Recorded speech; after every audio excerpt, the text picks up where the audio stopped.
Mataji Hare Krishna.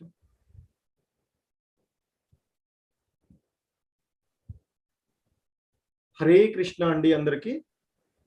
So 18 రోజులలో భగవద్గీత అవగాహనము అనేటువంటి ఈ కార్యక్రమానికి ఇస్కాన్ మంగళూరు వారి తరఫున మీ అందరికీ స్వాగతం తెలియచేస్తూ ఉన్నాము. ఈరోజు 4వ రోజు భగవద్గీత యథాతథములోని 4వ అధ్యాయమైనటువంటి దివ్య జ్ఞానము అనేటువంటి అధ్యాయాన్ని ఈరోజు మనము అవగాహన చేసుకోవడానికి ప్రయత్నం చేద్దాము. సో గత 3 రోజులుగా రోజుకొక అధ్యాయం చొప్పున చూస్తూ ఉన్నాము. మొదటి రోజు మొదటి అధ్యాయమైనటువంటి అర్జున విషాద యోగము లేదా దాన్నే కురుక్షేత్ర రణరంగంలో సైనిక పరిశీలనము అనేటువంటి అధ్యాయం చూసాము. ఆ తర్వాత ఆ అధ్యాయం చివరిలో ఇక మనం గమనించినటువంటి అంశం, అర్జునుడు వారందరిని చూసి, బంధువులను గురువులను వారిని చూసి విషాదవశుడై యుద్ధం చేయనని అంటాడు. ఆ తర్వాత 2వ అధ్యాయంలో కూడా కృష్ణ భగవానుల వారు, క్షత్రియుడు అయినటువంటి నీ యొక్క ధర్మాన్ని వదిలివేయడం నీకు తగదు అర్జున అంటే, కానీ నా గురువులు పూజించవలసినటువంటి వారిని నేను ఎలా యుద్ధంలో ఎదుర్కోవాలి, అటువంటి వారిని వధించి రాజ్యాన్ని పొందినట్లయితే ఆ రాజ్యమంతా రక్తపింకులమవుతుంది అనేటువంటి భావంతో చెప్తాడు. ఆ తర్వాత ఇక నేను యుద్ధం చేయలేనయ్యా, ఈ బంధువులు వీరందరిని చూసిన తర్వాత నా కర్తవ్యాన్ని నేను మర్చిపోయాను, మోహానికి గురయ్యాను. సో నేను నీకు శరణాగతుడను, నాకు అంటే ఏది ఉత్తమమో దాన్ని చెప్పమంటే కృష్ణ భగవానుల వారు 2వ అధ్యాయంలో ముఖ్యంగా విశ్లేషణాత్మక విధానంలో సాంఖ్య కర్మయోగాలు జ్ఞానయోగాల ద్వారా అంటే వివిధ రకాల ఆత్మ జ్ఞానాన్ని బోధించారు. ఆ తర్వాత విద్యుక్త కర్మలను అంటే తన యొక్క ధర్మాన్ని బోధించారు. ఆ తర్వాత చివరిలో భక్తి యోగము స్థిత ప్రజ్ఞుని గురించి అంటే బుద్ధి యోగాన్ని కూడా బోధించిన తర్వాత మరలా 3వ అధ్యాయం ప్రారంభంలో అర్జునుడు అడుగుతాడు, సో కామ్యకర్మలను ఆచరించడం కంటే అంటే విద్యుక్త ధర్మాలను ఆచరించడం కంటే బుద్ధి యోగమే ఉన్నతమైనట్లయితే నన్ను ఎందుకయ్యా ఈ ఘోరమైనటువంటి కర్మయోగాల్లో వినియోగించదలుచుకున్నావు అంటే, ఇక దానికి సంబంధించినటువంటి 3వ అధ్యాయంలో కృష్ణ భగవానుల వారు కర్మలు ఎలా చేయాలి, ఎవరు కూడా కర్మలు చేయకుండా ఉండలేనటువంటి అంశాన్ని ఆ కర్మయోగంలో అర్జునుడికి వివరించడం జరిగింది. ఈ భౌతిక ప్రపంచంలో ఎవరు కూడా కర్మలను ఆచరించకుండా జీవించడం అనేటువంటి సాధ్యం కాదు. ప్రతి ఒక్కరూ ఏదో ఒక రకమైనటువంటి కర్మలను చేస్తూనే ఉంటారు. కాకపోతే ఆ కర్మలన్నీ కూడా బంధనాలని కలిగి ఉంటాయి అని, ఆ కర్మల వలన జీవుడు ఆ జనన మరణ చక్రంలో కట్టివేయబడుతూ ఉన్నాడు, బంధించబడుతూ ఉన్నాడు అని, ఎవరైతే అహంభావాన్ని ఫలవాంఛను వీడి కర్మలను ఆచరించినట్లయితే ఈ బంధనాలన్నింటి నుండి కూడా విముక్తులు కావచ్చు అని చెప్తారు. సో అంటే యుక్తమైనటువంటి కర్మలను ఎప్పుడూ ఆచరిస్తూనే ఉండాలి తప్ప ఆ కర్మలను వదిలివేయవద్దు అని చెప్తారు.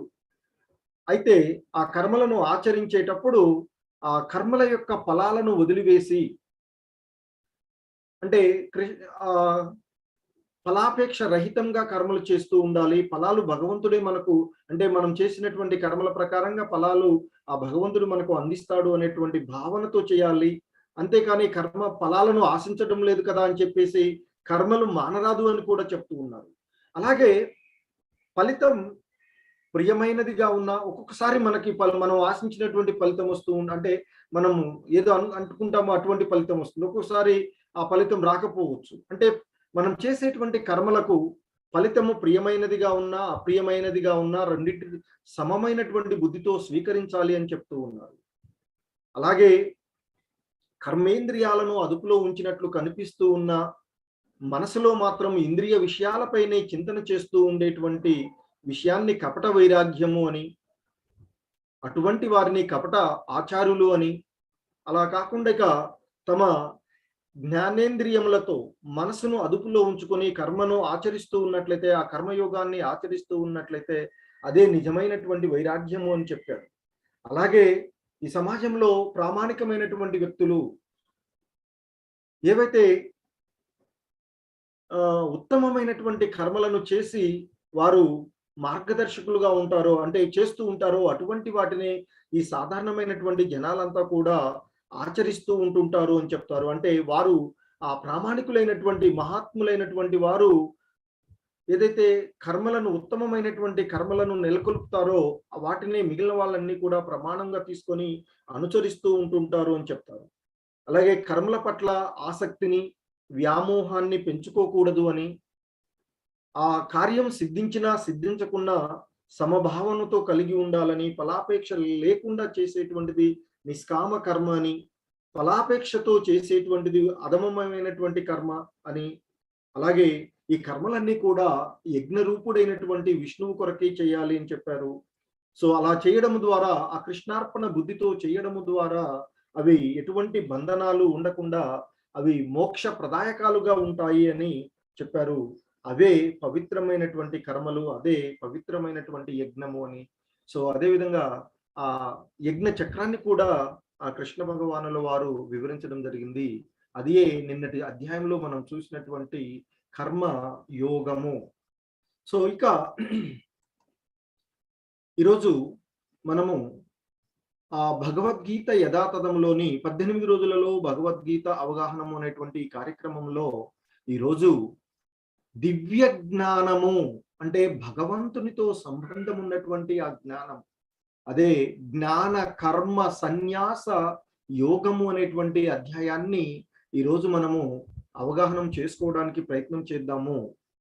సో మనం ఏదైతే అవగాహన చేసుకోవడానికి ప్రయత్నం చేస్తూ ఉన్నామో అది ఇస్కాన్ వ్యవస్థాపక ఆచార్యులైనటువంటి శ్రీల ప్రభుపాదుల వారి యొక్క బోధనల ఆధారంగా మనం చూస్తూ ఉన్నాము. వారు భగవద్గీత యథాతథంలో ఇచ్చినటువంటి ఆ భాష్యాలలో ఉండేటువంటి కొన్ని అంశాలను ప్రస్తావిస్తూ మనము ఈ భగవద్గీత యథాతథంలోని 4వ అధ్యాయమైనటువంటి దివ్య జ్ఞానాన్ని ఈరోజు మనము అవగాహన చేసుకోవడానికి ప్రయత్నం చేద్దాము. ముందుగా ప్రార్థన. ఓం అజ్ఞానతిమిరాంధస్య జ్ఞానాంజనశలాకయా చక్షుర్మిలితం యేన తస్మై శ్రీ గురవే నమః. శ్రీ చైతన్య మనోభీష్టం స్థాపితం యేన భూతలే స్వయం రూపః కదా మహ్యం దదాతి స్వపదాంతికం. నమో ఓం విష్ణుపాదాయ కృష్ణప్రేష్టాయ భూతలే శ్రీమతే భక్తి వేదాంత స్వామి ఇతి నామినే. నమస్తే సారస్వతి దేవే గౌరవాణి ప్రచారిణి నిర్విశేష శూన్యవాది పాశ్చాత్య దేశతారిణి. हे कृष्णा करुणा सिंधु दीन बंधु जगत्पते गोपेश गोपिका कांत राधा कांत नमोस्तुते. तप्त कांचन गौरांगी राधे वृंदावनेश्वरी वृषभानुसुते देवी प्रणमामि हरिप्रिये. वाञ्छाकल्पतरुभ्यश्च कृपा सिन्धुभ्य एव च पतितानां पावनेभ्यो वैष्णवेभ्यो नमो नमः. जय श्री कृष्ण चैतन्य प्रभु नित्यानंद श्री अद्वैत गदाधर श्रीवासादि गौर भक्त वृंद. हरे कृष्णा कृष्ण कृष्ण हरे हरे, हरे राम राम राम हरे हरे, हरे कृष्ण. సో 4వ అధ్యాయము దివ్య జ్ఞానాన్ని ఈరోజు మనము అవగాహన చేసుకోవడానికి ప్రయత్నం చేద్దాము. ఈ అధ్యాయంలోని మొదటి శ్లోకాన్ని శ్రీకృష్ణ భగవానుల వారు చెప్తూ ఉన్నారు. శ్రీ భగవానువాచ ఇమం వివస్వతే యోగం ప్రోక్త వానహమవ్యయం వివస్వాన్ మనవే ప్రాహ మనురిక్ష్వాకవే బ్రవీత్. సో శ్రీకృష్ణ భగవానుల వారు ఈ విధంగా చెప్తూ ఉన్నాడు అర్జునుడితో. నాశనం లేని ఈ యోగ శాస్త్రమును నేను సూర్యుడు వివస్వానునకు ఉపదేశించాను. వివస్వానుడు దానిని మానవ జాతి తండ్రి అయిన మనువుకు ఉపదేశించగా మనువు దానిని ఇక్ష్వాకునకు చెప్పాడు అంటూ ఆ కృష్ణ భగవానుల వారు ఈరోజు దివ్యమైనటువంటి జ్ఞానం, అంటే ఆ భగవద్గీత జ్ఞానాన్ని ఈరోజు ఈ అధ్యాయంలో బోధిస్తూ ఉన్నారు.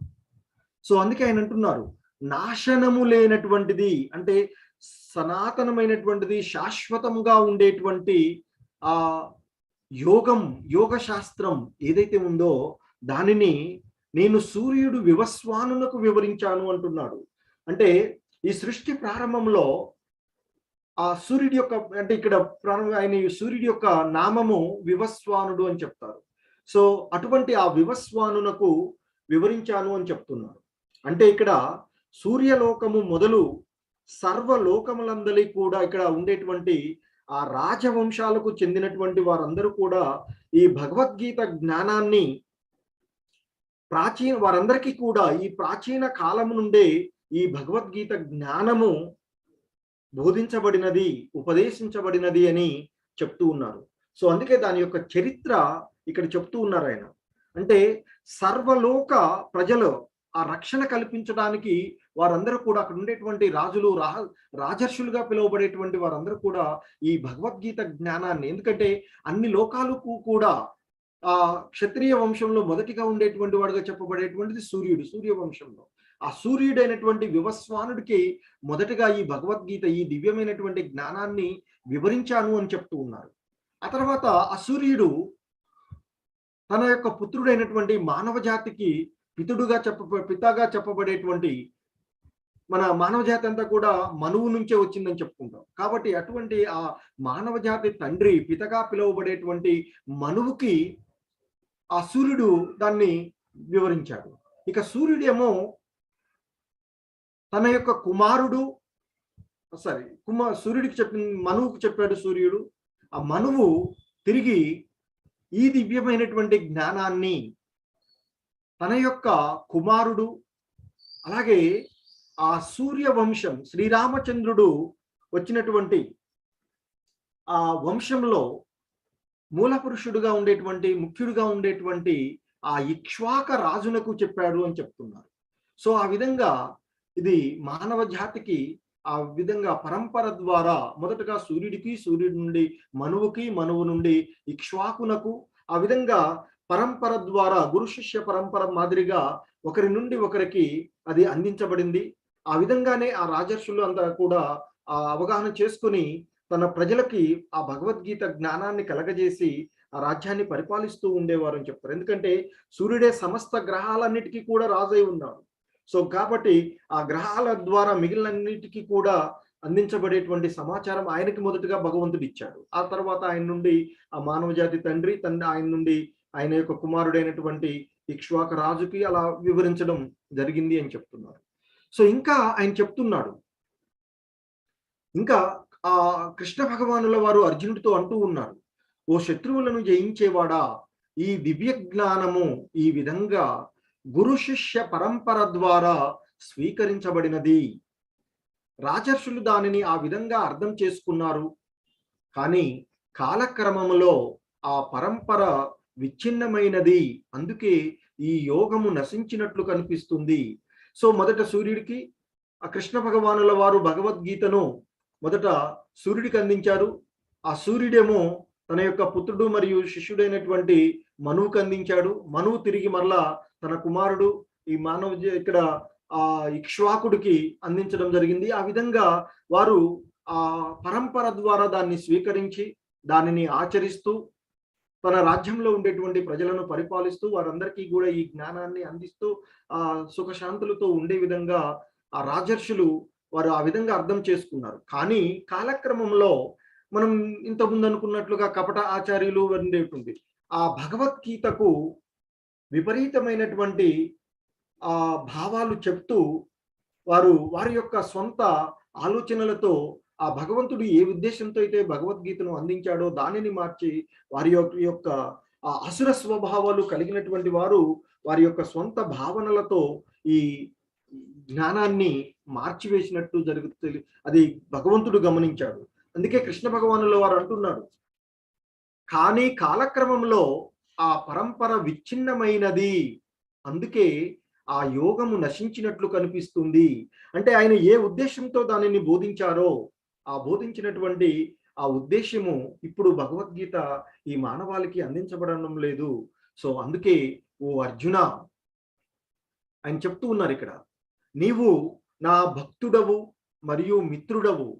కావున ఈ యోగ శాస్త్రము యొక్క ఉత్తమమైనటువంటి రహస్యాన్ని అర్థం చేసుకోగలవని భగవంతునితో సంబంధమును కలిగి తెలియచేసేటువంటి పురాతన శాస్త్రమును నేడు నీకు తెలుపుచున్నాను. మరలా తెలుపుతున్నారు ఇక్కడ. ఎందుకంటే ఇది ఈ 5,000 సంవత్సరాలకు, సుమారు 5,000 సంవత్సరాలకు పూర్వము ద్వాపర యుగం అయిపోయేటువంటి, అంటే ఇక్కడ అయిపోయేటువంటి సమయంలో, కలియుగ ప్రారంభంలో అర్జునుడికి కృష్ణ భగవానుల వారు మరొకసారి బోధిస్తూ ఉన్నారు. అది ఇక్కడ మనం తెలుసుకోవాల్సినటువంటి విషయం.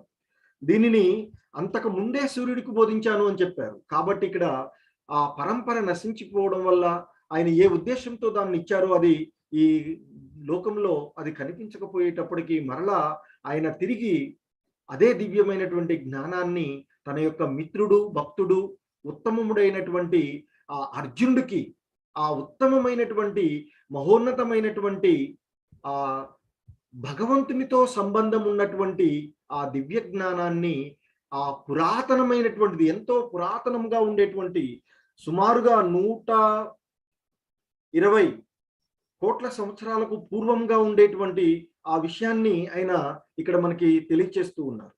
సో అంటే 120 మిలియన్ల సంవత్సరాలకు పూర్వంగా ఉండి గడిచినటువంటి ఆ గీతా జ్ఞానాన్ని చెప్తున్నారు. సాధారణంగా అంటే దాదాపుగా అది సూర్యదేవుడికి శ్రీకృష్ణ భగవాన్ నుంచే సుమారుగా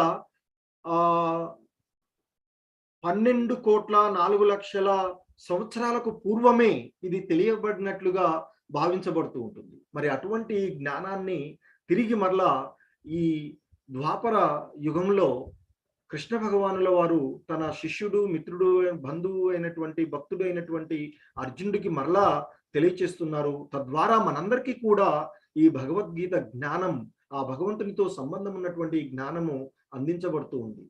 సో సాధారణంగా మనము గురువుని స్వీకరించేటప్పుడు పరంపరలో ఉండాలి అని చెప్తూ ఉంటారు. ఇక్కడ మనకి సాధారణంగా ఆమోద యోగ్యమైనటువంటి పరంపరలు 4 పరంపరలు ఉన్నాయని చెప్తారు కృష్ణ భగవానుల వారి ద్వారా. గురు పరంపరలో ఉండేటువంటివి ఒకటి బ్రహ్మ సాంప్రదాయము అని చెప్తారు. ఆ బ్రహ్మ సాంప్రదాయంలో ప్రముఖులుగా ఉండేటువంటి వారు మధ్వాచార్యులు ఉన్నారు అని చెప్తారు. అలాగే శ్రీ సాంప్రదాయము లేదా లక్ష్మీ సాంప్రదాయము, ఈ సాంప్రదాయంలో రామానుజాచార్యులు, అలాగే రుద్ర సాంప్రదాయము లేదా శివ సాంప్రదాయము, ఇవన్నీ కూడా వైష్ణవ సాంప్రదాయం. వీటిలో ఉండేటువంటిది విష్ణు స్వామి అని చెప్తుంటారు. సో అలాగే 4 కుమారాస్ సాంప్రదాయం, 4 ముఖ్యమైనటువంటి వాటి. సో ఈ 4 కుమారాస్ సాంప్రదాయంలో దీన్నే నింబర్కాచార్య అని చెప్తారు. సో ఈ బ్రహ్మ, గౌడియ, వైష్ణవ సాంప్రదాయాల్లో భగవంతుని ఇక్కడ మనం చూస్తూ ఉన్నటువంటి ఇస్కాన్ సాంప్రదాయంలో ఇక్కడ మనకి ఉండేటువంటి శ్రీకృష్ణ భగవానుల వారి ద్వారా నేరుగా బ్రహ్మకు అందించబడినటువంటి జ్ఞానము, బ్రహ్మ ద్వారా అది తిరిగి నారదుడికి అందించబడినటువంటిది. ఆ నారదుడు నుండి తన శిష్యుడైనటువంటి వ్యాసుడికి అందించబడినటువంటిది. తర్వాత వివిధ ఆచార్యుల ద్వారా చివరికి మనకి ఇప్పుడు ప్రస్తుతం ఇస్కాన్ వ్యవస్థాపక ఆచార్యులుగా ఉండేటువంటి వారిలో 32వ వారుగా గురువు ఇక్కడ చెప్తూ ఉంటుంటారు. వారికి ముందు ఉన్నటువంటి వారు భక్తి సిద్ధాంత సరస్వతి ఠాకూర్ల వారు. సో అంతకు ముందు ఉన్నటువంటి వారు గౌరకిషోర బాబాజీ అని చెప్తారు. ఈ విధంగా ఉన్నటువంటి ఈ క్రమంలో 32వ వారుగా మనకి ఇస్కాన్ వ్యవస్థాపక ఆచార్యులు శ్రీల ప్రభుపాదుల వారు ఉన్నారు. సో ఈ విధంగా ఈ పరంపర ద్వారా ఇస్కాన్ యథాతథము మనము తెలుసుకోవడానికి ప్రయత్నం చేస్తూ ఉన్నాం. అలాగే మరి ఆ భగవంతుడితో సంబంధం ఉన్నటువంటి ఆ శాశ్వతమైనటువంటి జ్ఞానము ఏంటి ఆ జ్ఞానము అంటే భగవంతుడు, ఆ భగవంతుని యొక్క విభూతులు, ఆ భగవద్ విభూతుల యొక్క జ్ఞానం, అదే శాశ్వతమైనటువంటిది. అలాగే ఆత్మ జ్ఞానం, అలాగే మనకి అంటే జీవులకి ఆ భగవంతుడికి ఉండేటువంటి సంబంధ జ్ఞానం, ఇది శాశ్వతమైనటువంటి జ్ఞానం. మనం ఇక్కడ ఆ భగవంతుడు తెలియచేసేటువంటి దివ్యమైనటువంటి జ్ఞానం ఏమిటంటే భగవంతుడు మరియు భగవంతుని యొక్క విభూతులు, భగవంతుని గురించి, ఆ భగవంతుని యొక్క విభూతులను గురించి, ఆయన యొక్క లీలలను గురించి అవగాహన చేసుకోవడం, అలాగే ఆత్మతత్వాన్ని, ఆత్మ జ్ఞానాన్ని తెలుసుకోవడము, అలాగే మరి ఆ ఆత్మకి ఆ భగవంతుడికి ఉండేటువంటి సంబంధానికి ఇచ్చినటువంటి విషయాన్ని, జ్ఞానాన్ని తెలుసుకోవడమే ఈ దివ్యమైనటువంటి జ్ఞానము. సో ఇంకా ఆ విధంగా చెప్పిన తర్వాత అర్జునుడికి సాధారణంగా అర్జునుడికి స్వతహాగా ఆయనకు ఆ విధమైనటువంటి డౌట్ రాకపోవచ్చు.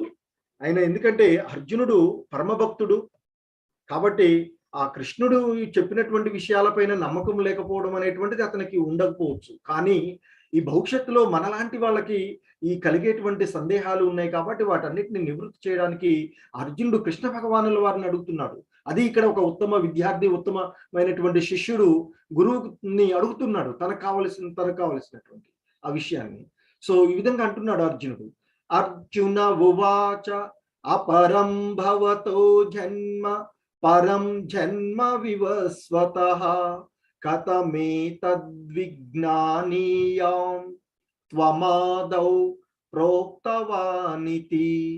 సో అర్జునుడు అడుగుతున్నాడు ఈ విధంగా భగవంతుణ్ణి, ఆ కృష్ణుణ్ణి, సూర్యదేవుడైనటువంటి వివస్వానుడు నీకంటే పూర్వుడు, అట్టి ఎడ ఈ విద్యను అతనికి ప్రారంభంలోనే ఉపదేశించావు అంటే నేను దాన్ని ఎలా అర్థం చేసుకోవాలి?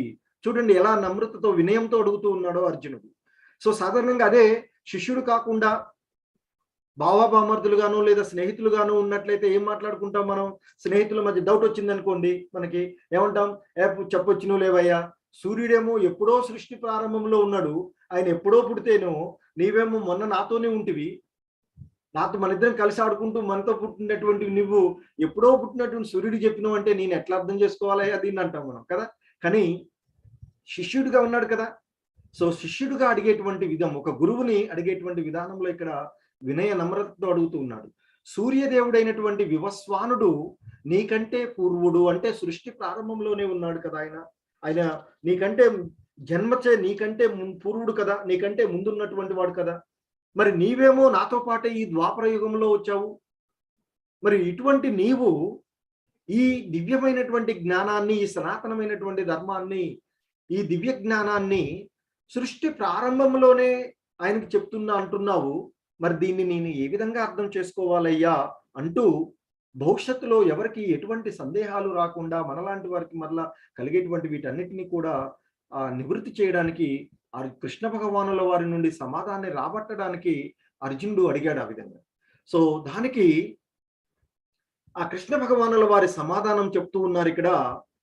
దేవదేవుడైనటువంటి ఆ శ్రీకృష్ణుడు సమాధానం ఈ విధంగా చెప్తున్నాడు.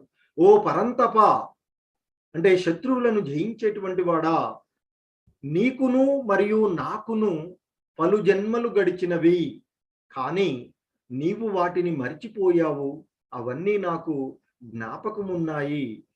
సో ఓ అర్జున, నేను ఇప్పుడు ఈ ద్వాపర యుగంలోనే ఇప్పుడు వచ్చాము అని అనుకుంటున్నావు. కాదు, శాశ్వతమైనటువంటి ఆత్మవు నీవు. సో కాబట్టి నీకు ఎన్నెన్నో జన్మలు గడిచి ఉన్నాయి. సో నేను కూడా ఎన్నో అవతారాలు తీసుకుని ఉన్నాను. ఇక్కడ జన్మలు అంటే భగవంతుని యొక్క అవతారాలు అవి. సో నేను ఎన్నో అవతారాలు తీసుకున్నాను.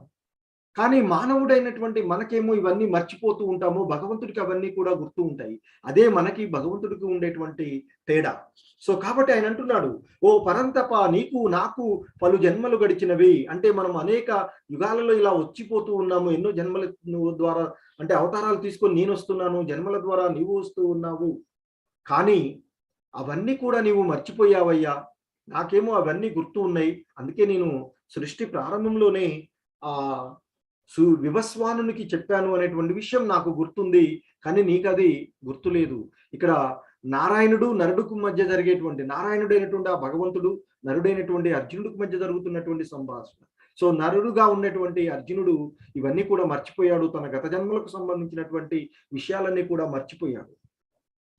సో కాబట్టి ఇక్కడ మనం తీసుకున్నట్లయితే ఇంతకుముందు చెప్పుకున్నట్లుగా సుమారుగా ఇప్పుడు సూర్యదేవుడుకి ఆ కృష్ణ భగవానులు గీతను బోధించిన విషయాన్ని గురించి చూసినట్లయితే ఇప్పటి వరకు కూడా 27 సార్లు 4 యుగ చక్రాలు అయిపోయినాయి అని చెప్తుంటారు. సో యుగ చక్రాలు అంటే ఒక యుగ చక్రము అని అంటే ఇక్కడ సత్యయుగము, త్రేతాయుగము, ద్వాపర యుగము, కలియుగము. ఇప్పుడు మనం ఉన్నటువంటిది కలియుగం. ఈ కలియుగం యొక్క నిడివి అంటే 4,32,000 సంవత్సరాలు ఉంటుంది. కలియుగం 4,32,000 సంవత్సరాలు ఉంటుంది. కాబట్టి కలియుగము, ద్వాపర యుగము, త్రేతాయుగము, సత్యయుగం లేదా కృతయుగం అని కూడా చెప్తారు. సో ఆ 4 యుగాలు కలిస్తే ఒక యుగ చక్రం అవుతుంది. మరి ఇక్కడ 27 సార్లు ఈ 4 యుగ చక్రాలు అయిపోయినాయి అని చెప్తున్నారు. అంటే ఇక్కడ మనము కలియుగమేమో 4,32,000, దానికి 2 రెట్లు అంటే మొత్తం 3 అవుతుంది. అలాగే మరొక 3 రెట్లు అంటే 3 + 3 6 అవుతుంది. 4 అంటే 10. కాబట్టి 4,32,000 × 10. ఇది 27 సార్లు అయిపోయినాయి. కాబట్టి ఈ లెక్క చేస్తే ఇంత వస్తుంది. అలాగే ఇప్పుడు మనం కలియుగంలో ఉన్నాం. అంటే దీనికి ముందు సత్యయుగం అయిపోయింది, త్రేతాయుగం అయిపోయింది, ద్వాపర యుగం అయిపోయింది. అంటే 9 × 4,32,000 కాబట్టి 8 సంవత్సరాలు అవుతుంది. కలియుగంలో కూడా ఇప్పటి వరకు దాదాపుగా 5,125 సంవత్సరాల వరకు గడిచిపోయిందని చెప్తుంటారు. సో కాబట్టి ఇవన్నీ కూడా లెక్కగట్టినట్లయితే ఇది అంటే ఇంతకంటే ముందే సుమారు 1200 లక్షల సంవత్సరాలకు ముందే ఈ భగవద్గీత యొక్క జ్ఞానాన్ని భగవంతుడు వివస్వానుడికి బోధించినట్లుగా మనం తెలుసుకోవచ్చు. ఇంకా ఆయన చెప్తూ ఉన్నారు కృష్ణ భగవానుల వారు, నేను పుట్టుక లేనివాడని, నాశనము లేనివాడను అయినను, సమస్త ప్రాణులకు ప్రభువునై ఉండి కూడా ఆది అయిన దివ్య రూపంతోనే నేను ప్రతి యుగంలోనూ అవతరిస్తూ ఉంటుంటాను. సో ఆయన వివిధ అవతారాల్లో అనేకమైనటువంటి అవతారాల్లో ఆయన వస్తూ ఉంటుంటారు. ఆయన చెప్తారు, భాగవతంలో ఉంటుంది, నా యొక్క అవతారాలు నేనే లెక్క గుర్తుపెట్టుకోలేనటువంటి అవతారాలు ఉండి అన్ని నామాలను నేను స్వీకరించాను అని చెప్తారు. సో వాటిలో ముఖ్యంగా మనం చెప్పుకునేటువంటివి కృష్ణుడు గాను, తర్వాత శ్రీరామచంద్రుడు గాను, అలాగే నారాయణుడు, ఈ విధంగా చెప్పుకునేటువంటి ఆ విష్ణు రూపంలో. సో ఇక ఈ కలియుగంలో సుమారు 500 సంవత్సరాలకు పూర్వము చైతన్య మహాప్రభువు రూపంలో ఒక భక్తుడి రూపంలో కూడా వచ్చేసి ఆ భక్తిని ఎలా చేయాలి అనేటువంటి దాన్ని కూడా బోధించారు. సో కాబట్టి ఆయన ప్రతి యుగంలో కూడా అవతారాన్ని ఎందుకు ఇక్కడ చెప్తున్నారు ఆయన, హౌ డస్ కృష్ణ అపియర్స్ అంటే ఆయన యొక్క దివ్యమైనటువంటి వాస్తవికమైనటువంటి అవతారంతోనే ఆయన వస్తున్నారు అని చెప్తున్నారు. సో అందుకే ఇక్కడ భగవంతుడికి మనకు ఉండేటువంటి పోలికలు కొన్ని చూసినట్లయితే ఆ భగవంతుడు ఎప్పుడు కూడా శాశ్వతము మరియు అన్ని కూడా జ్ఞాపకం ఉంచుకునేటువంటి వాడు, అచ్యుతుడు ఆయన. సో కాబట్టి అన్ని కూడా గుర్తుండేటువంటి వాడు. కానీ మనము జీవాత్మలమైనటువంటి మనము శాశ్వతమైనటువంటి వాడిమే. ఈ దేహం మాత్రమే నశించిపోయేటువంటిది, ఈ ఆత్మ శాశ్వతంగా ఉండేటువంటిది. కానీ మనం గత జన్మలకు సంబంధించినటువంటి విషయాలన్నీ కూడా మర్చిపోతూ ఉంటుంటాం. ఇక భగవంతుడేమో ఆయన యొక్క కల్పనతోనే అవతారం తీసుకుంటాడు. ఆయన రావాలి అనుకుంటే అవతారం తీసుకోవడం జరుగుతూ ఉంటుంది. ఆయన ఈ లోకంలో అంటే యుగాలలో అవసరాన్ని బట్టి ఆయన వివిధ అవతారాలలో రావడం జరుగుతూ ఉంటుందంటే స్వకల్పనతోనే వస్తారు. అంటే ఆత్మ మాయ ద్వారా ఆయన వస్తూ ఉంటుంటారు. సో మనము మాత్రం మన కర్మ ఫలాల ఆధారంగాను, మనం ఈ ప్రకృతిపై ఆధిపత్యం చెలాయించాలనేటువంటి భావనలను ఆధారంగా, అంటే కర్మ ఫలాల ఆధారంగా మనము జన్మ తీసుకోవడం జరుగుతుంది.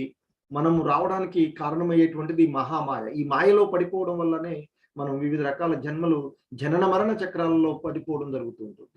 సో భగవంతుడు అవతారం తీసుకునేటప్పుడు ఆ సచ్చిత్ ఆనంద రూపమైనటువంటి ఆధ్యాత్మిక శరీరంతోనే ఆయన వస్తారు అని చెప్తారు.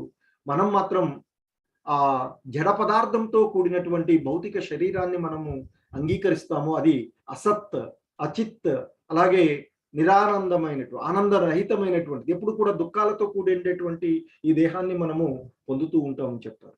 అలాగే ఆ భగవంతుని యొక్క శరీరానికి ఆత్మకు మధ్య భేదం లేదు, అదే అద్వైతత్వం. ఆ భగవంతుడికి శరీరానికి ఆత్మకు తేడా ఉండదు, ఎప్పుడు రెండు కూడా శాశ్వతమైనవి. మనకు ఆత్మ శరీరాన్ని పొందుతుంది అంటే ఆ శరీరం స్థూల సూక్ష్మ శరీరాలని పొందుతూ ఉంది. ఆత్మ శరీరాలు వేరు, ఎప్పుడూ కూడా కలవతాయి. అలాగే భగవంతుడికి ఆయన తీసుకున్నటువంటి ప్రతి జన్మ కూడా గుర్తుంటుంది. మనం శరీరం మారగానే ఆ గత జన్మకు సంబంధించినటువంటి విషయాలను మర్చిపోతూ ఉంటుంటాం. సో ఇది భగవంతుడికి మనకు ఉండేటువంటి పోలికలు కొన్ని, వీటిని పోల్చుకున్నట్లయితే. సో ఇంకా ఆయన మరి ఎప్పుడు ఆ భగవంతుడు అవతారాలు తీసుకుంటాడు. సో చాలా వరకు అందరికీ తెలిసినటువంటి శ్లోకం, యదా యదా హి ధర్మస్య గ్లానిర్భవతి భారత అభ్యుత్థానమధర్మస్య తతాత్మానం సృజామ్యహం. ఆయన ఇక్కడ సృజామ్యహం అంటున్నారు. అంటే తనను తాను సృష్టించుకొని వస్తారు. తన వేరే విధంగా జన్మ తీసుకోవడం కాదు. ఇక్కడ సృజామి అనేటువంటి పదము ముఖ్యమైనటువంటిది ఇక్కడ ఈ శ్లోకంలో. ఎందుకంటే తనను తాను సృష్టించుకునేటువంటి భావనలో ఉపయోగించబడుతూ ఉండేటువంటిది. సో అందుకే ఆయన అంటున్నాడు, ఓ భరతవంశీయుడా, అంటే అర్జునుడిని సంబోధిస్తూ ఉన్నాడు కృష్ణ భగవానుల వారు. ఎప్పుడెప్పుడు ఎక్కడెక్కడ ధర్మ ఆచరణకు హాని కలుగుచుండునో మరియు అధర్మము పెరుగునో ఆ సమయంలో నేను స్వయంగా అవతరిస్తాను అంటూ చెప్తున్నారు. మరి ఎప్పుడు భగవంతుడు వస్తాడు అనేటువంటి, ఎప్పుడు భగవంతుడు అవతారాలు తీసుకుంటాడు అనేటువంటి దానికి ఇక్కడ ఆ భగవంతుడి సమాధానం చెప్తూ ఉన్నారు ఇక్కడ. సో అదే ఆయన ఎప్పుడెప్పుడైతే ఎక్కడెక్కడైతే ఆ ధర్మ ఆచరణకు హాని కలుగుతూ ఉంటుందో మరియు అధర్మం పెరిగిపోతూ ఉంటుందో ఆయా సమయంలో భగవంతుడు అవతారాన్ని తీసుకోవడం జరుగుతుంది అని చెప్తూ ఉన్నారు. అలాగే ఇంకా మరి ఎందుకు ఆయన అవతారాన్ని తీసుకుంటారు అనేటువంటి దానికి ఇక్కడ ఈ శ్లోకంలో సమాధానం చెప్తూ ఉన్నారు. ఇది కూడా ముఖ్యంగా అందరూ నోళ్ళలో ఇదేటువంటి శ్లోకం. పరిత్రాణాయ సాధూనాం వినాశాయ చ దుష్కృతాం ధర్మ సంస్థాపనార్థాయ సంభవామి యుగే యుగే. ఆ భగవంతుడు చెప్తూ ఉన్నాడు, సజ్జనులను రక్షించుట కొరకు ఆయన మరి ఎందుకు వస్తారు, ఎందుకు అవతారాలు తీసుకుంటున్నారు, ఎప్పుడు వస్తున్నారంటే అధర్మము పెరిగిపోయినప్పుడు, ఎక్కడెక్కడ ఎప్పుడెప్పుడు అధర్మము పెరిగిపోతుందో అప్పుడు ఆ ధర్మాన్ని నెలకొల్పడానికి వస్తానని చెప్పారు. మరి ఎందుకు వస్తున్నారు అంటే దానికి ఇక్కడ ముఖ్యంగా చెప్తున్నారు ఆయన, సజ్జనులను రక్షించుకోవడానికి, సాధుజనులను అంటే భక్తులను రక్షించట కొరకు, అలాగే దుర్జనులను శిక్షించడానికి, దుష్టులను శిక్షించుట కొరకు, మరియు ధర్మ సంస్థాపన కోసం నేను ప్రతి యుగంలో స్వయంగా అవతరిస్తాను అర్జున అంటూ చెప్తూ ఉన్నారు. ఆ భగవంతునికి యొక్క విభూతులు, ఆ భగవంతుని సంబంధమైనటువంటి జ్ఞానాన్ని ఈరోజు ఆ అర్జునుడి ద్వారా మానవాళికి అందరికీ కూడా ఆ భగవంతుడు అందిస్తూ ఉన్నారు. సో ఇంకా ఆయన యొక్క అవతారాలు తీసుకోవడం, ద్వాపర యుగంలో శ్రీకృష్ణ భగవానుల వారు అవతారం తీసుకున్నప్పుడు, ఆ దేవకి వసుదేవుల కుమారుడుగా వచ్చినప్పుడు, సో భగవంతుడు ఆయన ఇంతకు ముందు కూడా అనుకున్నాం, ఎవరెవరు ఏ విధంగా పొందాలి అని అనుకుంటే వారిని ఆ విధంగా అనుగ్రహిస్తాడు. పుత్రవాత్సల్యం అంటే పుత్రుడుగా కావాలి అని కోరుకుంటే వారికి ఆ విధంగానే ఇస్తారు. స్నేహితుడు కావాలంటే స్నేహితుడుగాను. ఈ దేవకి వసుదేవులు ఎన్నో వేల సంవత్సరాలు వారు అంతకుముందు జన్మలలో ఆ భగవంతుని గురించి ధ్యానం చేస్తూ ఆయన వంటి కుమారుడు కావాలి అని అడుగుతారు. నా వంటి కుమారుడు ఉండడం అనేటువంటిది ఉండదు, నేనే మీకు పుత్రుడుగా వస్తాను అని చెప్తారు. సో ఆ విధంగా ఆయన మొదట వారికి మరి వచ్చినటువంటి వాడు ఆ భగవంతుడే అనేటువంటి విషయాన్ని తెలవడానికి ముందుగా ఆ చతుర్భుజ నారాయణుడి రూపంలోనే వారికి ముందుగా దర్శనమిస్తారు అని చెప్తారు. ఆ తర్వాత మరలా ఆ గర్భ ధరించి తర్వాత ఆ శరసాలలో శ్రీకృష్ణ భగవానుల వారు జన్మించడము, ఆ వసుదేవుడు అక్కడి నుండి నందుడింటికి మార్చడము, అదంతా జరిగినటువంటి విషయాలు ఇక్కడ. సో ఇంకా ఆయన మరి చెప్తూ ఉన్నారు, మరి ఆ భగవంతుడిని తెలుసుకోవడం ద్వారా మనకు కలిగేటువంటి లాభం ఏంటి అనేటువంటి, what is the benefit of knowing Krishna. ఆ కృష్ణుని తెలుసుకోవడం వల్ల, ఆ భగవంతుని మనం తెలుసుకోవడం ద్వారా మనకు కలిగేటువంటి ఆ లాభం, ఫలితం ఏంటి అంటే ఇక్కడ చెప్తూ ఉన్నారు ఆయన, ఓ అర్జున, నా జన్మ మరియు కర్మల దివ్య స్వభావాన్ని తెలుసుకున్న వారు తమ దేహము విడిచిపెట్టిన తర్వాత తిరిగి ఈ భౌతిక జగత్తులో జన్మించరు, నా నిత్య శాశ్వత ధామానికే వస్తారు. ఎవరైతే భగవంతుణ్ణి యథార్థంగా అర్థం చేసుకోగలుగుతారో, ఆ భగవంతుని యొక్క స్వభావాన్ని, ఆ భగవంతుని యొక్క అవతారాలను, ఆ భగవంతుడు చేసినటువంటి కర్మలను, ఆ భగవంతుని యొక్క స్వభావాన్ని అంతా కూడా యథార్థంగా, ఆయన యొక్క లీలలను యథార్థంగా ఎవరైతే అవగాహనం చేసుకోగలుగుతారో వారు ఈ దేహాన్ని వదిలివేసిన తర్వాత తిరిగి ఈ అశాశ్వతమైనటువంటి దుఃఖాలయమైనటువంటి ఈ భౌతిక ప్రపంచంలో మరలా జన్మ తీసుకోరు. వారు తిరిగి నా నిత్య శాశ్వతమైనటువంటి ధామానికే తిరిగి వస్తారు వారు అని అంటున్నారు. అంటే భగవంతుణ్ణి మనం తెలుసుకోవడం ద్వారా మనకి జరిగేటువంటి విషయాన్ని ఇక్కడ ఈ శ్లోకంలో ఆ భగవంతుడు తెలియచేస్తూ ఉన్నారు. ఇంకా ఆయన చెప్తూ ఉన్నారు, మరి ఎవరు ఆ భగవంతుణ్ణి అర్థం చేసుకోగలుగుతారు, యథార్థంగా ఆ భగవంతుణ్ణి ఎవరు అర్థం చేసుకోగలుగుతారు అంటే ఆయన ఇక్కడ చెప్తూ ఉన్నారు, ఎవరైతే అనురాగము, భయము, కోపము విడిచిపెట్టి ఆయననే ఆశ్రయించి ఆయన యందే మనసు లగ్నం చేసి ఎంతో మంది ఇంతకు పూర్వము నా యొక్క జ్ఞానం చే పవిత్రులైనారు అని చెప్తున్నారు. ఆ విధంగా వారందరూ నా దివ్య ప్రేమను పొందినారు అని చెప్తున్నారు. ఆ భగవంతుడు ద్వాపర యుగంలో అక్కడికి వచ్చినప్పుడు ఆయన ఏర్పాటు ద్వారా ఆ దేవతలందరూ కూడా, మునులందరూ కూడా అక్కడ ఆ బృందావనంలో అక్కడ గోపికలుగాను గోపబాలురుగాను జన్మించి ఆయనతో పాటు ఆయన్ని ఆ విధంగా వారు పొందమైనటువంటి ఆ భగవంతుని యొక్క దివ్యమైనటువంటి ప్రేమను పొందినారు అని చెప్తున్నారు. సో ఆయన్ని అర్థం చేసుకున్నటువంటి వారు ఆ విధంగా ఆ దివ్యమైనటువంటి జ్ఞానాన్ని పొందడము, తద్వారా ఆ భగవంతుని యొక్క అచంచలమైనటువంటి ప్రేమను పొందారు అని తెలియచేస్తూ ఉన్నారు.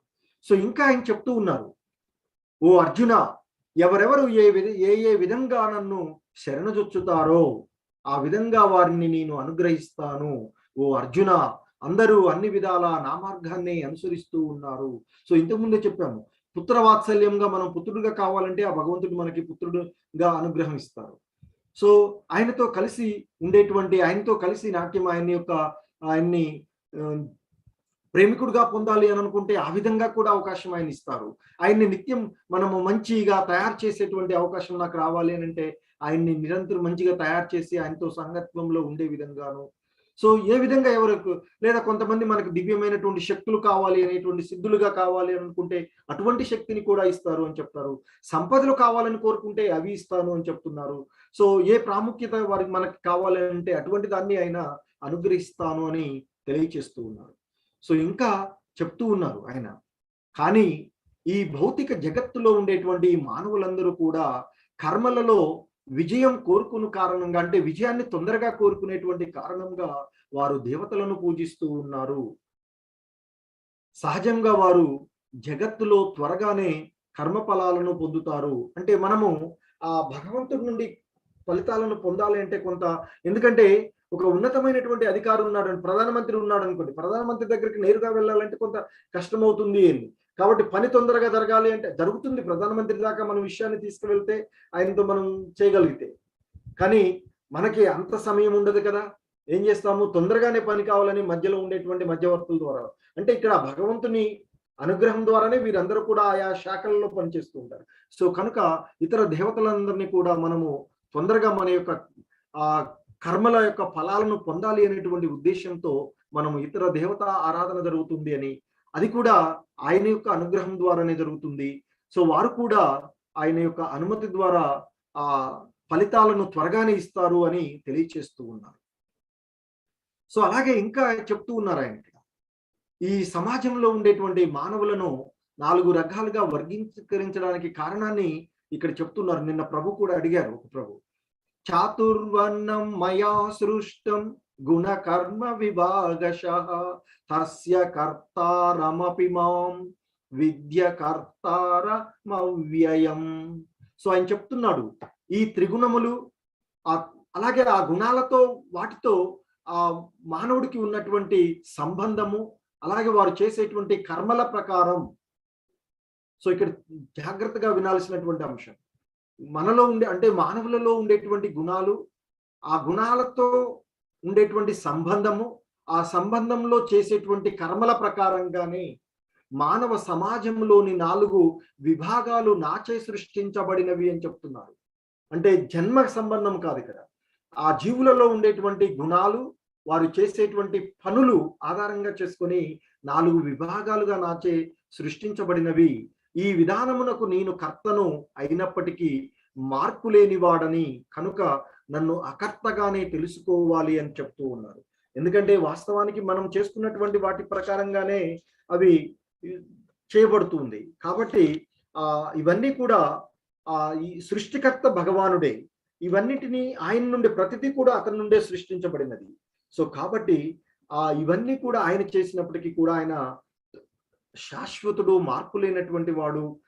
ఎవరెవరి గుణాలను ప్రకారంగానే ఆయన ఆ విధంగా విభజించారు పద్ధతిగా, కనుక ఆయనని అకర్తగానే భావించాలి అని తెలియచేస్తూ ఉన్నారు. అలాగే ఆ కృష్ణుడికి మనకు ఉన్నటువంటి మధ్య మనకు ఉన్నటువంటి వ్యత్యాసం చూసినట్లయితే, మాయను నియంత్రించేటువంటి వాడు కృష్ణుడు. ఎప్పుడు కూడా భగవంతుడి ద్వారా మాయ నియంత్రించబడి ఉంటుంది. సో కాబట్టి కృష్ణుడు రూపము శాశ్వతమైనది. ఇక మనమేమో ఇక్కడ చూడండి, మాయ భగవంతుడి చేత నియంత్రించబడుతుంది. మాయ ప్రకృతి త్రిగుణ. సో ఆ మహామాయ ఏదైతే ఉందో, కానీ మనము ఆ మాయ చేత, మనకి భగవంతుడికి మధ్య ఈ మాయ అడ్డుగా ఉంటుంది. ఈ మాయని మనం అధిగమించగలిగినట్లయితే ఆ భగవంతుడిని మనం తెలుసుకోగలుగుతాము యథార్థంగా. సో మనము మాయ చేత నియంత్రించబడుతున్నాము. మన శరీరము తాత్కాలికమైనది. సో ఇంకా భగవంతుడు చెప్తూ ఉన్నారు ఇక్కడ. అవన్నీ చెప్పినాక ఇంకా అంటున్నాడు, కర్మ అంటే ఏమిటి, అకర్మ అంటే ఏమిటి అని అర్థం చేసుకోవడంలో వివేకవంతులు కూడా తికమక పడుతున్నారు అర్జున. కావున ఇప్పుడు నీకు నేను కర్మ రహస్యాన్ని వివరిస్తాను. దీనిని తెలుసుకోవడం ద్వారా నిన్ను నీవు భౌతిక బంధనముల నుండి విడిపించుకోవచ్చు అంటూ ఇక్కడ ఆయన మరలా ఆ కర్మ విధానాలను గురించి తెలియచేస్తూ ఉన్నారు. సో ఆయన చెప్తున్నారు, కర్మ రహస్యాలను గురించి అర్థం చేసుకోవడము చాలా క్లిష్టమైనది. అందుకే కర్మ, వికర్మ, అకర్మ ఈ మూడింటి యొక్క స్వభావాన్ని గురించి తప్పకుండా తెలుసుకోవాలి అని, అంటే అవి ఏంటో అర్థం చేసుకోవాలి అర్జున అని తెలియచేస్తూ ఉన్నారు ఇక్కడ. అంటే ఇక్కడ ఎవరైనా మనం ఆ బంధనాల నుండి బయటపడాలి అంటే మనము తప్పక ఆ కర్మలు, వికర్మ, అకర్మలు అనేటువంటి వాటి మధ్య ఉండేటువంటి భేదాన్ని తెలుసుకొని చేసినప్పుడు మాత్రమే మనము ఆ భవబంధనాల నుండి బయటపడగలుగుతాము. సో సాధారణంగా ఆ వేదాలను అనుసరించి కర్మలు 3 రకాలు అని చెప్పుకున్నాం ఇంతకుముందే. సాధారణమైనటువంటి కర్మలు, ఏవైతే కర్మలు ఇంద్రియ నియంత్రణ మరియు చిత్తశుద్ధికి దోహదపడే విధంగా ఉండి శాస్త్ర విహితంగా, అంటే శాస్త్రాలలో సూచించబడినవి, మంగళప్రదమైనవి అంటే శుభప్రదమైనటువంటి పనులు ఏవైతే ఉన్నాయో వాటిని సాధారణమైనటువంటి కర్మలు అంటారు. అంటే దేహోత్పత్తికి అవసరమైనటువంటివి కర్మలు ఏవైతే ఉన్నాయో అవి సాధారణమైనటువంటి కర్మలు. ఇక ఏవైతే శాస్త్రాల చేత నిషేధించబడినవో, అలాగే ఏవైతే అశుభమైనటువంటి పనులు ఉన్నాయో, ఏవైతే హానికరమైనవి ఉన్నాయో అవి ఆత్మని అధపతనానికి దారితీసేవిగా ఉంటాయి. అటువంటి కర్మలను వికర్మలని అంటారు అని చెప్తున్నారు. అలాగే ఇక ఏవైతే కర్మలు మనం చేసేటువంటి ఫలాసక్తి లేకుండా కేవలము భగవంతుని ప్రీతి కోసము మాత్రమే చేసేటువంటి పనులు ఏవైతే ఉన్నాయో వీటిని, అంటే వీటికిగా ఎటువంటి కర్మ ప్రతిక్రియలు ఉండవు, అంటే బంధనాలు లేనటువంటివి.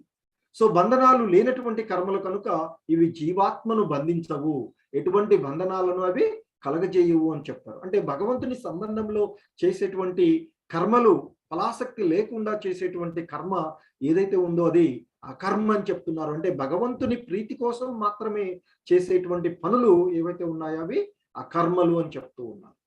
సో సాధారణంగా భగవంతుని సంబంధంలో చేసేటువంటిది అకర్మ. ఇది ఆ జీవుడికి ఆధ్యాత్మికంగా వృద్ధి చెందడానికి ఇది దోహదపడుతుంది. సాధారణమైనటువంటి కర్మలు, మంచి కర్మలు, ఇవి మంచి ఫలితాలను ఇస్తాయి, కానీ జీవుడిని బంధిస్తాయి.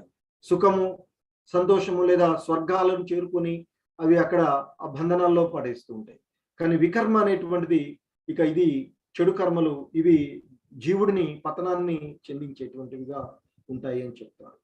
సో ఇంకా భగవంతుడు చెప్తూ ఉన్నారు, ఎవరి యొక్క సమస్త కర్మలు భౌతిక సుఖాల వాంఛలకు అతీతంగా ఉంటాయో, అంటే ఎవరైతే చేసేటువంటి పనులు వారి యొక్క భౌతిక సుఖాలు, ఈ ఇంద్రియ తృప్తి కోసం పొందేటువంటి సుఖాలు ఏవైతే ఉన్నాయో, ఈ దేహాన్ని సంతోషపెట్టాలి, దేహం కోసం చేసే ఆ సుఖాలు ఏవైతే ఉన్నాయో ఆ సుఖాల యొక్క వాంఛలకు అతీతంగా ఉంటాయో, మరియు ఎవరైతే తమ సమస్త కర్మల ప్రతిక్రియలను జ్ఞానాగ్నిలో భస్మం చేస్తారో, జ్ఞానము అనేటువంటి అగ్ని ఆ అజ్ఞానాంధకారాన్ని భస్మం చేస్తూ ఉంది కనుక జ్ఞానాగ్నిలో భస్మం చేస్తారో అట్టి వారు జ్ఞానోదయమైన మునులు పండితులు అనబడతారు. పండిత అంతకుముందే అనుకున్నాం, అంటే జ్ఞానవంతులు, తెలిసినటువంటి వారు. సో కాబట్టి అంటే ఎవరు మరి ఇక్కడ పండితులుగా పిలువబడేటువంటి వారు? ఎవరైతే వారి యొక్క కర్మలని భౌతిక, ఆ సమస్త భౌతిక సుఖాల యొక్క వాంఛలు లేకుండా చేస్తారో, ఎవరైతే అకర్మలుగా చేస్తారో, అంటే కర్మ ప్రతిక్రియలు లేకుండా కర్మలను చేస్తూ ఉంటుంటారో, అటువంటి వారు పండితులుగా చెప్పబడతారు అర్జున అంటూ చెప్తూ ఉన్నారు. సో ఇంకా చెప్తూ ఉన్నారు, ఆ విధంగా ఉండేటువంటి పండితులు ఎవరైతే ఉన్నారో, ఇటువంటి జనులు తమ కర్మ ఫలములపై ఆసక్తి మమకారము త్యజించిన పిదప ఎల్లప్పుడూ తృప్తితో ఉంటారు. ఎవరైతే ఆ పండితులుగా చెప్పబడుతున్నారు, అంటే వారు ఫలాపేక్ష రహితమైనటువంటి కర్మలను చేస్తూ ఉన్నారో, అటువంటి జనులు తమ కర్మ ఫలాలపై ఆసక్తి మమకారాన్ని త్యజిస్తారు కనుక ఇక వారు ఎల్లప్పుడూ కూడా తృప్తితో ఉంటారు. దుఃఖానికి కారణం ఏంటి? కామం, కోరికలు. అవన్నీ కూడా వారు వదిలివేసి ఉంటారు కనుక వారు ఎల్లప్పుడూ కూడా తృప్తితో ఉంటారు అని చెప్తున్నారు. మరియు బాహ్య వస్తు విషయములపై ఆధారపడరు అని చెప్తున్నారు. కర్మలలో నిమగ్నమై ఉన్నా కూడా వారు ఏమీ చెయ్యనట్లే, ఎందుకంటే అకర్మలుగా భావించబడుతున్నాయి కనుక ఎటువంటి బంధనాలు కూడా వారికి ఉండవు అర్జున అని చెప్తూ ఉన్నారు. సో ఇంకా చెప్తున్నారు ఆయన, యదృచ్ఛాలాభ సంతుష్టో ద్వంద్వాతీతో విమత్సరః సమసిద్ధ వసిద్ధౌ చ కృత్వాపి న నిబధ్యతే. సో ఇంకా చెప్తున్నారు ఇక్కడ. సో నిన్న మాతాజీ కూడా అడుగుంటారు ఇక్కడ, దానికి సమాధానం ఇక్కడ ఈ శ్లోకంలో లభిస్తుంది. అప్రయత్నంగానే లభించిన దానితో సంతృప్తి చెంది అసూయ రహితులైన వారు వారి జీవన ద్వంద్వాలకు, సుఖ దుఃఖాలు, లాభ నష్టాలు వంటివి వాటికి అతీతులై ఉంటారు అని చెప్తున్నారు. అన్ని విధముల పనులు చేస్తూనే ఉన్న గెలుపు ఓటములలో సమత్వ బుద్ధితో ఉండి వారు తమ కర్మల చేత బంధింపబడరు అంటూ, ఎవరైతే ఆ పండితులు అంటే జ్ఞానవంతులు చేసేటువంటి ఆ కర్మలలో వారు తృప్తి పొందినటువంటి వారుగా ఉండి, అసూయ రహితులుగా ఉండి, ఆ ద్వంద్వాలన్నిటికీ కూడా అతీతులుగా ఉండి, అన్నిటినీ కూడా సమభావంతో స్వీకరించగలిగేటువంటి వారు, అంటే గెలుపు ఓటములను, మంచి చెడులన్నింటినీ కూడా సమబుద్ధితో స్వీకరించగలిగేటువంటి వారు తమ కర్మల చేత ఇక ఎటువంటి బంధనాలను వారు కలిగి ఉండరు అర్జున అని చెప్తూ ఉన్నారు. సో ఇంకా చెప్తున్నారు ఆయన, యజ్ఞం యొక్క రహస్యము తెలిసిన వారు దానిని ఆచరించి అమృత తుల్యమైన దాని శేషము స్వీకరించి పరమ సత్యము దిశగా పురోగమిస్తారు. ఓ కురువంశ శ్రేష్ఠుడా, అంటే అర్జున, ఏ విధమైన యజ్ఞము చేయని వారు ఈ లోకంలో గాని పరలోకంలో గాని ఎటువంటి సుఖమును పొందజాలరు అని చెప్తున్నారు. అంటే ఆ భగవంత్ సంబంధమైనటువంటి శాస్త్రాలలో సూచించబడినటువంటి ఆ విద్యుక్త ధర్మాలని నిర్వర్తించాలి అని చెప్తున్నారు. అలా చేయనటువంటి వాడు ఈ లోకంలో గాని పరలోకంలో గాని ఎటువంటి సుఖాన్ని పొందజాలడు అర్జున అంటూ చెప్తూ ఉన్నారు. సో ఇంకా ఆయన చెప్తున్నారు, ఏవం బహువిధా యజ్ఞ వితతా బ్రహ్మణో ముఖే కర్మజాన్ విద్దితాన్ సర్వాన్ ఏవం జ్ఞాత్వా విమోక్ష్యసే. ఈ వివిధ రకాల యజ్ఞములు అన్నీ వేదముల యందు వివరించబడ్డాయి. అవి విభిన్న రకాల యొక్క పనుల నుండి ఉద్భవించినవి అని తెలుసుకో అర్జున అని చెప్తున్నారు. ఈ జ్ఞానమే నీ యొక్క భౌతిక బంధ చిక్కుముడిని ఖండించి వేస్తుంది. ఎప్పుడైతే అజ్ఞానం నుండి మనం బయటపడతామో అప్పుడు ఆ భౌతిక బంధన చిక్కుముడి నుండి మనము బయటపడగలుగుతాము అని తెలియచేస్తూ ఉన్నారు ఆ భగవంతుడు. సో ఇంకా చెప్తున్నారు ఆయన, తద్విద్ధి ప్రణిపాతేన పరిప్రశ్నేన సేవయా ఉపద్యేక్షంతి తే జ్ఞానం జ్ఞాని నస్తత్వదర్శినః. సో ఇంకా ఆయన చెప్తూ ఉన్నారు, మరి ఆ జ్ఞానాన్ని పొందడానికి, సో ఆ ఇక్కడ చెప్పినటువంటి ఆ జ్ఞానము ద్వారా ఈ భౌతిక బంధన చిక్కుముడులన్నింటినీ కూడా ఖండించవేయవచ్చు అని చెప్తున్నారు కదా. ఈ బంధనాలు, గుణము అంటే కూడా త్రాడు, బంధించేటువంటిది. సో అటువంటి ఆ బంధనాలన్నింటి నుండి కూడా, ఆ చిక్కుముళ్ళ నుండి మనం బయటపడడానికి ఆయన చెప్తూ ఉన్నారు. ఒక ప్రామాణికమైనటువంటి గురువును చేరి సత్యమును నేర్చుకొనుటకు ప్రయత్నించు. వినయంతో ఆయనను ప్రశ్నలు అడుగుతూ ఆయనకు సేవ చేయుము. అటువంటి జ్ఞాని అంటే ఆ గురువు నీకు జ్ఞానోపదేశము చేయగలడు. ఎందుకంటే అతను స్వయంగా యథార్థాన్ని దర్శించిన వాడు. అంతకుముందే అతడు ఆత్మానుభూతిని పొందినటువంటి వాడుగా ఉంటాడు. అటువంటి గురువుని చేరి వాస్తవాన్ని నేర్చుకోవడానికి వాస్తవం ఏమిటి, మనమేమిటి, మన సంబంధం ఏంటి అనేటువంటి విషయాన్ని, అలాగే మనకు భగవంతుడికి ఉండేటువంటి సంబంధం, ఆ సత్యాన్ని నేర్చుకోవడానికి ప్రయత్నం చేయమంటున్నారు. అటువంటి విషయాల్లో ఏవైనా సందేహాలు కలిగినప్పుడు వినయంతో ఆ గురువుని ప్రశ్నించమంటున్నారు. ఆయనకి సేవ చేసుకోమంటున్నారు. అటువంటి అంటే గురువు ఎవరైతే ఉన్నారో వారు ఆ శిష్యుడికి జ్ఞానోపదేశం చేయగలుగుతాడు. ఎందుకంటే వాస్తవాన్ని బోధించగలుగుతాడు. జ్ఞానోపదేశం అంటే అందుకే మనం మొదటి శ్లోకంలో ఎప్పుడు కూడా ప్రార్థనలో ఓం అజ్ఞానతిమిరాంధస్య జ్ఞానాంజన శలాకయ చక్షుర్మిలితం ఏన తస్మై శ్రీ గురవే నమః అంటాం. ఏంటి దాని అర్థం అంటే, అజ్ఞాన అంధకారంలో పుట్టినటువంటి నాకు జ్ఞానదీపము అనేటువంటి వెలుతురు ద్వారా చీకటిని ప్రారదోలినటువంటి గురువులకు నా ప్రణామాలు అని చెప్తుంటుంటాం. సో కాబట్టి ఆ గురువు జ్ఞానోపదేశం, మనలో ఉండేటువంటి అజ్ఞానాన్ని తొలగించగలిగేటువంటి వాడు గురువు. సో కనుక ఆ జ్ఞానోపదేశం చేయగలుగుతాడు. ఎందుకంటే అతడు ఆ జ్ఞానాన్ని యథార్థంగా దర్శించినటువంటి వాడు. విజ్ఞానం ఆత్మ దర్శించడాన్ని యథార్థంగా తెలుసుకోవడం విజ్ఞానం. సో కనుక ఇక్కడ మనం చూస్తూ ఉన్నటువంటి శ్రీకృష్ణ భగవానుల వారు కూడా ఆయన అవతారం తీసుకున్నప్పుడు, కృష్ణుడుగా ద్వాపరయుగంలో వచ్చినప్పుడు ఒక ప్రామాణికమైనటువంటి గురువుడు సాందీపుని ఆశ్రమంలో ఉండి ఆయన అన్ని విద్యలు నేర్చుకున్నారు. ఆయన చెప్పడమే కాదు, ఆచరించి చూపించారు. సో మనం కూడా మన విషయాల్లో మనము చెప్పేటువంటి విషయాలన్నింటినీ కూడా జీవితంలో అందరం కూడా మానవులమైనటువంటి మనం చెప్పడమే కాదు, వాటిని ఆచరించే విధంగా ఉండాలి మనం చెప్తాం. సో కృష్ణ భగవానుల వారు ఆయన తన గురువుని, ఒక సాందీపుడు అనేటువంటి గురువుని ఆశ్రయించి ఆయన నేర్చుకున్నారు అని చెప్తారు. సో ఇంకా చెప్తున్నారు ఇక్కడ, మరి ఎందుకు గురువు నుండి పొందేటువంటి జ్ఞానం యొక్క గొప్పతనాన్ని ఇక్కడ ఆయన వివరిస్తూ ఉన్నారు. ఓ అర్జున, ఆత్మదర్శి అయిన గురువు ద్వారా జ్ఞానోదయం సాధించిన పిమ్మట, ఎందుకంటే వారు యథార్థాన్ని, భగవంతునితో ఉండే సంబంధాన్ని, యథార్థాన్ని దర్శించినటువంటి ఆ ఆత్మదర్శి అయినటువంటి గురువు ద్వారా జ్ఞానోదయం సాధించినట్లయితే తరువాత ఇక ఎవరు కూడా మోహంలో పడిపోరు అని చెప్తున్నారు. ఎందుకంటే ఈ జ్ఞానము ప్రకాశంతో, అంటే ఆ గురువు ద్వారా పొందినటువంటి ఆ జ్ఞాన ప్రకాశంతో సమస్త ప్రాణులు భగవంతుని అంశలే అని, అవి ఆ భగవంతుడి యందే స్థితమై ఉన్నాయి అని గ్రహిస్తారు అని తెలియచేస్తున్నారు.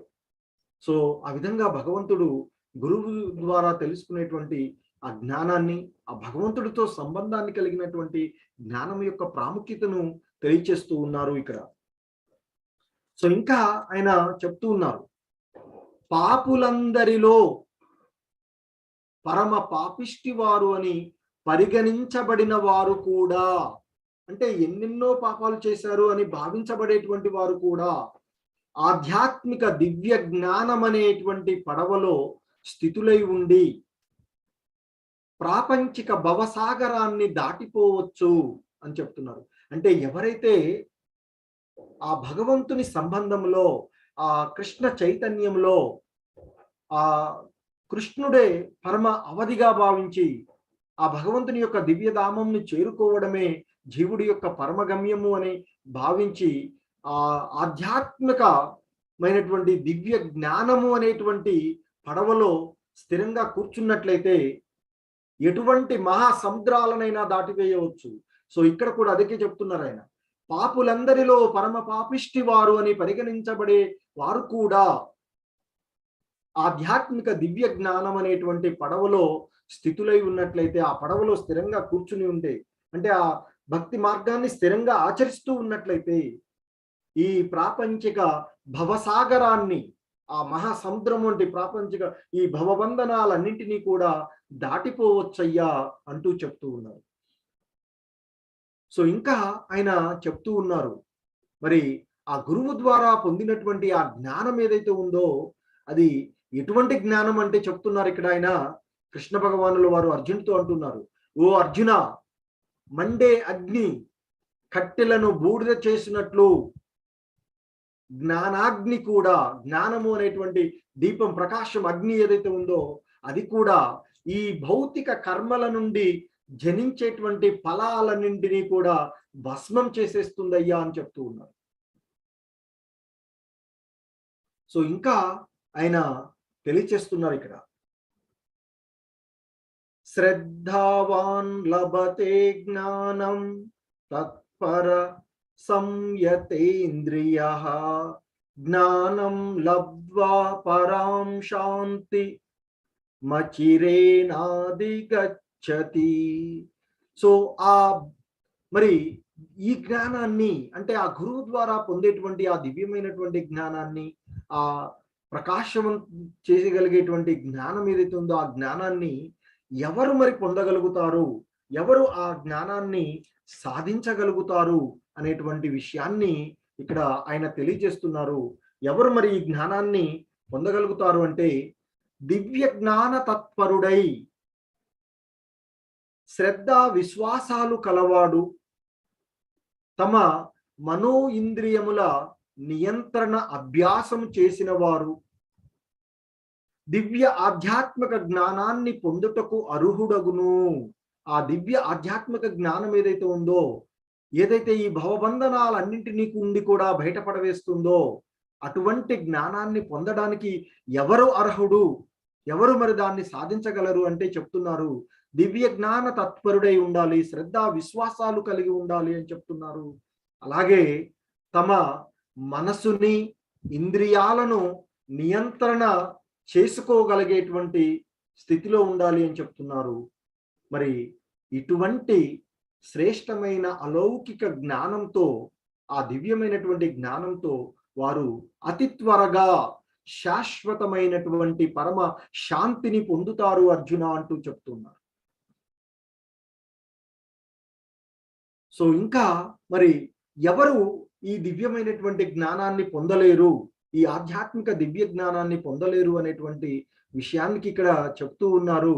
ఎవరైతే, సో ఇక్కడ ఈ జ్ఞానము అంటే తెలుసుకోవాలి అనేటువంటి విషయం, పరిజ్ఞానం లేకుండా, తర్వాత విశ్వాసం లేకుండా, ఈ విషయాలపైన విశ్వాసం నమ్మకం లేకుండా, అంటే జ్ఞానము విశ్వాసము రెండూ లేనివారు, మరియు అనుమానపడే స్వభావము కలవారు, అనుమానం వస్తూ ఉంటుంటుంది. అలాగే ఇక భగవద్ జ్ఞానాన్ని పొందలేరు అని చెప్తూ ఉన్నారు. వారెప్పుడు కూడా వారి ఇష్టానుసారంగా ప్రవర్తిస్తూ ఉంటుంటారు, అనేక రకాలుగా వారు చేయకూడని పనులు చేస్తూ ఉంటుంటారు అని చెప్తూ ఉన్నారు. ఎవరంటే ఆ జ్ఞానం లేనివారు, విశ్వాసం లేనివారు, మరియు ఎప్పుడూ కూడా అనుమానపడేటువంటి స్వభావాన్ని కలిగి ఉండేటువంటి వారికి ఈ భగవద్ జ్ఞానంని పొందలేరు అని చెప్తున్నారు. ఈ దివ్యమైనటువంటి జ్ఞానాన్ని వారు పొందలేరు అర్జున అంటూ చెప్తూ ఉన్నారు. అదేవిధంగా ఇంకా ఆయన చెప్తున్నారు, ఈ సందేహించేటువంటి మనసు ఉండేటువంటి వారికి, ఎప్పుడు అనుమానాలు ఉండేటువంటి వారు ఉంటారు కదా, అలా సందేహించేటువంటి మనసు కలవారికి ఈ లోకంలో కానీ లేదా పరలోకంలో కానీ వారు సుఖము ఉండదు అని చెప్తున్నారు. అంటే మనం సాధారణ నానుడి కూడా ఉంటుంది, మనం అనుకుంటుంటాం ఎప్పుడు అనుమానపడేటువంటి వాడు ఎప్పుడు సుఖాన్ని పొందలేడని. సో కాబట్టి ఇలా అనుమాన పడేటువంటి స్వభావాన్ని ఎవరైతే కలిగి ఉంటాడో వాడికి ఈ లోకంలో కానీ, అంటే ఇప్పుడు జన్మలో కానీ, ఆ తర్వాత వచ్చేటువంటి జన్మలో కానీ వారికి సుఖం ఉండదు అని చెప్తుంటారు. ఎప్పుడు కూడా ఏదో ఒక విధమైనటువంటి అనుమాన స్వభావాలతో, ఆ కర్మలతోనే ఉండిపోతూ ఉంటుంటారు అని తెలియచేస్తూ ఉన్నారు. సో ఇక ఆయన ఈ విధంగా చెప్తూ ఉన్నారు. చివరి ఈ అధ్యాయం యొక్క చివరి శ్లోకంలో ఈ విధంగా చెప్తున్నారు, తస్మాదజ్ఞాన సంభూతం హృత్సం జ్ఞానాసినాత్మనః చిత్వైనం సంశయం యోగం ఆతిష్టోతిష్ట భారత. సో ఇంకా ఆయన అంటూ ఉన్నారు, ఇక ఓ భరత వంశస్థుడా, అందువల్ల సో ఇప్పుడు చెప్పినటువంటి ఆ విషయాలన్నీ చెప్పారు కదా. సో అందువలన ఆ అజ్ఞానము మూలంగా హృదయంలో కలిగినటువంటి తలెత్తినటువంటి సందేహాలను, ఆ హృదయంలో మనలో కలిగేటువంటి సందేహాలు ఏదైతే ఉన్నాయో అదంతా కూడా అజ్ఞానం వలన కలిగినటువంటిది. సో జ్ఞాన ఆయుధం ద్వారా ఖండించు, యోగాలో స్థితుడవై యుద్ధము చేయలెమ్ము. సో మరలా చూడండి, ఇక్కడ ఆయన్ని తన కర్తవ్యాన్ని మరలా బోధిస్తూ ఉన్నారు. సో అర్జున, నీవు ఏదైతే ఆలోచించి ఆ మోహంలో పడిపోయావో, నా వారు నా బంధువులు అంటూ విచారిస్తూ ఉన్నావో, అనవసరమైనటువంటి విషయాల గురించి నీవు చింతిస్తూ ఉన్నావో, ఇదంతా కూడా అజ్ఞానం వల్ల కలిగిందయ్యా నీలో. సో కనుక ఆ అజ్ఞానం మూలంగా నీ హృదయంలో కలిగినటువంటి ఆ సందేహాలన్నీ ఏవైతే ఉన్నాయో, ఈ ఇప్పుడు వివరించినటువంటి జ్ఞానం, ఆ జ్ఞానము అనేటువంటి ఆ ఆయుధం ద్వారా ఖండించి వేయవయ్యా. సో ఖండించి నీవు యోగ సమన్వితుడవై యుద్ధం చెయ్యవయ్యా, చేసి యుద్ధాన్ని చేయడానికి నీవు లేవయ్యా అర్జున అంటూ ఆ కార్యోన్ముఖుడిని చేస్తూ ఉన్నారు శ్రీకృష్ణ భగవానుల వారు. సో ఈ విధంగా ఈ అధ్యాయం ఈ మన 4వ అధ్యాయాన్ని ముగించడం జరుగుతుంది.